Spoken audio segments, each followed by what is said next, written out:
Harold and the Purple Crayon.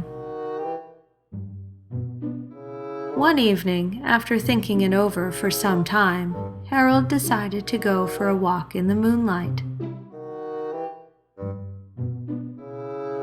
There wasn't any moon, and Harold needed a moon for a walk in the moonlight. And he needed something to walk on. He made a long straight path so he wouldn't get lost. And he set off on his walk, taking his big purple crayon with him. But he didn't seem to be getting anywhere on the long straight path. So he left the path for a shortcut across a field, and the moon went with him. The shortcut led right to where Harold thought a forest ought to be. He didn't want to get lost in the woods, so he made a very small forest with just one tree in it. It turned out to be an apple tree. The apples would be very tasty, Harold thought, when they got red.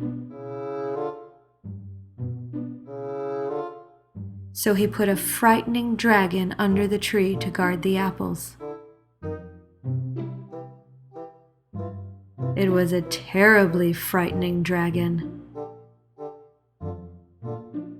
It even frightened Harold. He backed away. His hand holding the purple crayon shook. Suddenly, he realized what was happening.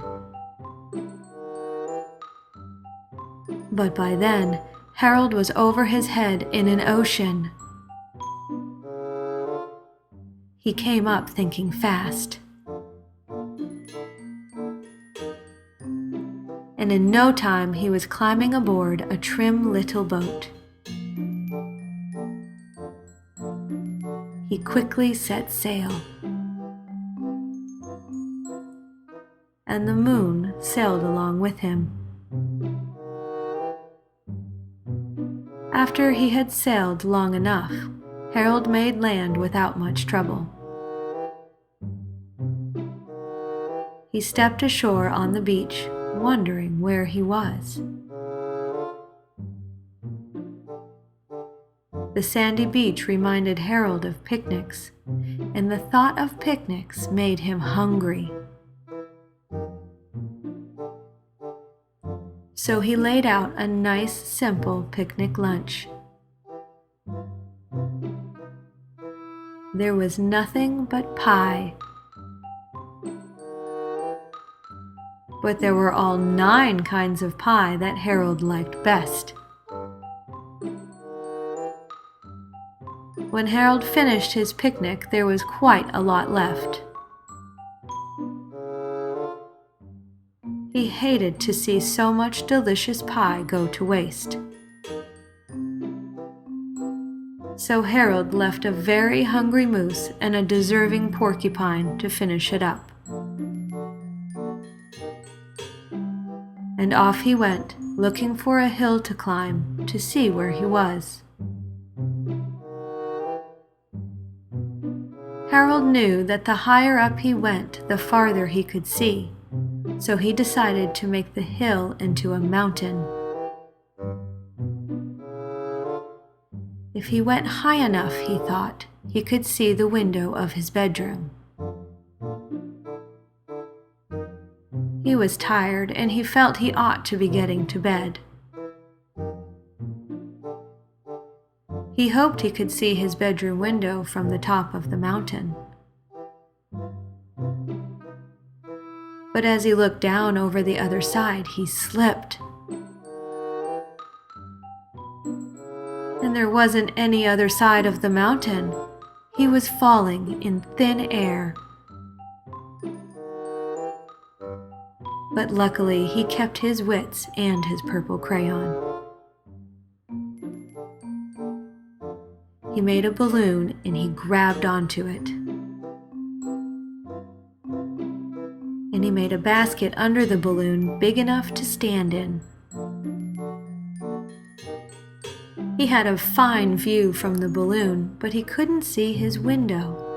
He couldn't even see a house. So he made a house with windows. And he landed the balloon on the grass in the front yard. None of the windows was his window. He tried to think where his window ought to be. He made some more windows. He made a big building full of windows. He made lots of buildings full of windows. He made a whole city full of windows. But none of the windows was his window. He couldn't think where it might be. He decided to ask a policeman.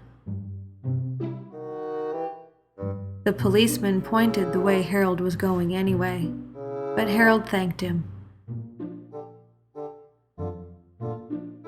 And he walked along with the moon, wishing he was in his room and in bed. Then suddenly, Harold remembered. He remembered where his bedroom window was when there was a moon. It was always right around the moon. And then Harold made his bed. He got in it and drew up the covers. The purple crayon dropped on the floor, and Harold dropped off to sleep.